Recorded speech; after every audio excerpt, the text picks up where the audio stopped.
চারদিকে জিমিনার হলুদ গায়ে, চারদিকে আজকে হলুদের ছড়াছড়ি। জিমিনাকে হলুদ পরি বানিয়ে বসিয়ে রাখা হয়েছে।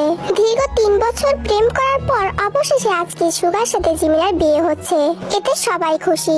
আজকে যেহেতু হলুদ গায়ে তাই সবাই হলুদ ড্রেস পরেছে। কিছু মানুষ গল্প করছে, কিছু মানুষ চেঁচাচ্ছে, কিন্তু এত ভিড়ের মধ্যেও একটা মেয়ে শুধু চুপচাপ বসে আছে। হয়তো কিছু কাজ করছিল। হ্যাঁ, তে চুপচাপ বসে আছে।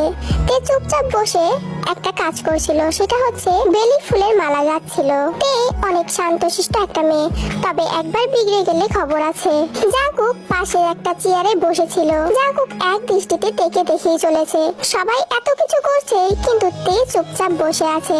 আর এই তে চুপচাপটাই জাঙ্কুকের কাছে অনেক বেশি ভালো লাগে। তে যেন শুধু জাঙ্কুকেরই নজর কাড়ে। জাঙ্কুকের চোখে তেকে যেন অন্যরকম সুন্দর লাগে। তখনই জাঙ্কুককে কেউ ডাকে।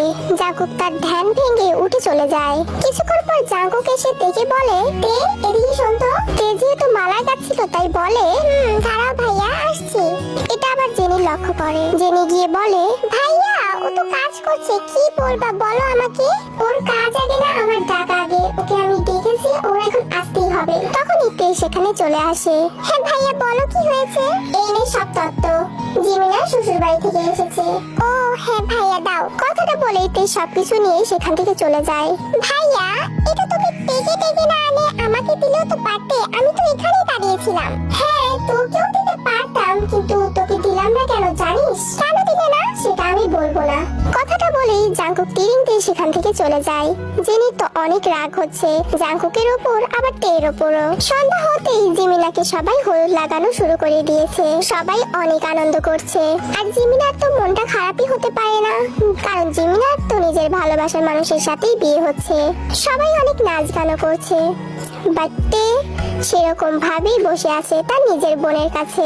জাঙ্কুক এটা খেয়াল করে আর গিয়ে বলে, কি রে সবাই নাচ গানে মেতে আছে, তুই আবার বসে আছিস কেন? তুই গিয়ে নাচ না।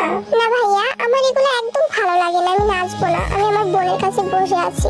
কি গো জিমিনা আপু, বলো না একটু দেখে নাচতে। কি রে তে একটু নাচ না তুই। না আমি নাচবো না। জাঙ্কুক তো এইটাই চাইছিল যে সবাই যেন তেকে জোরাজোরি করে, তবে তে যেন না নাচে। আর এটাতেই তের দিকে তাকিয়ে জাঙ্কুক একটা মৃদু হাসি দেয়। হলুদ লাগানো শেষে সব মুরব্বীরা সেখান থেকে চলে গেলে সবাই মেহেদি লাগানো স্টার্ট করে। পার্লার থেকে মেয়ে এসেছে সবাইকে মেহেদি লাগিয়ে দিতে। এদিকে তো জিমিনাকে সবাই মিলে 2 হাত 2 পা ভরে মেহেদি লাগিয়ে দেয়। তখন জিমিনা বলে, কি রে তে সবাই মেহেদি নিল, তুই নিবি না? আচ্ছা আপু বিয়ে তো তোমার, আমি মেহেদি নিয়ে কি করবো? দেখতে তুই যদি মেহেদি না নিস না আমি কিন্তু অনেক রাগ করবো। আচ্ছা ঠিক আছে বাবা নিচ্ছি। তখন পার্লারে সেই মেয়েটা তের হাতে মেহেদি দিতে থাকে। এটা আবার জাঙ্কুক খেয়াল করে, এসেই বলে, জিমিনা আপু তুমি তো মেহেদি দিয়ে একদম গেড়ে গেছো। তো একটা কথা বলছি, একটু মুখে লাগিয়ে নাও না। বেশি কথা বললে কিন্তু তোর গালে আমি মেহেদি ভরিয়ে দেবো জাঙ্কু। যা শর্ত তুই এখান থেকে। আমার বিয়ে আমি মেহেদি নেবো না, কি তোর বউ মেহেদি নেবে? হ্যাঁ আমার বউ তো নিচ্ছে। মানে না কিছু না। এই যে পার্লারি আপু একটা কথা বলছি শুনুন।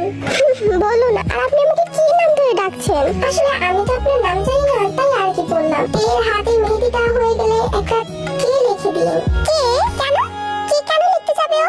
আজব তো, সবাই যার যার মেহেদি নিয়ে হাতে নিজের নামের অক্ষর লিখেছিস আর ও লিখবে না? আর জিমিনা আপু তো দুজনের নাম একসাথে লিখেছে, একদম জে প্লাস এস। আচ্ছা সেটা না হয় বুঝলাম জিমিনা নিয়েছে, কিন্তু তে কেন কে লিখবে? কারণ ওর নাম কিউতিয়া, তাই কে লিখবে? পার্লারি আপু লিখে দিন ঠিক আছে? কথাটা বলেই জাঙ্কুক সেখান থেকে চলে যায়।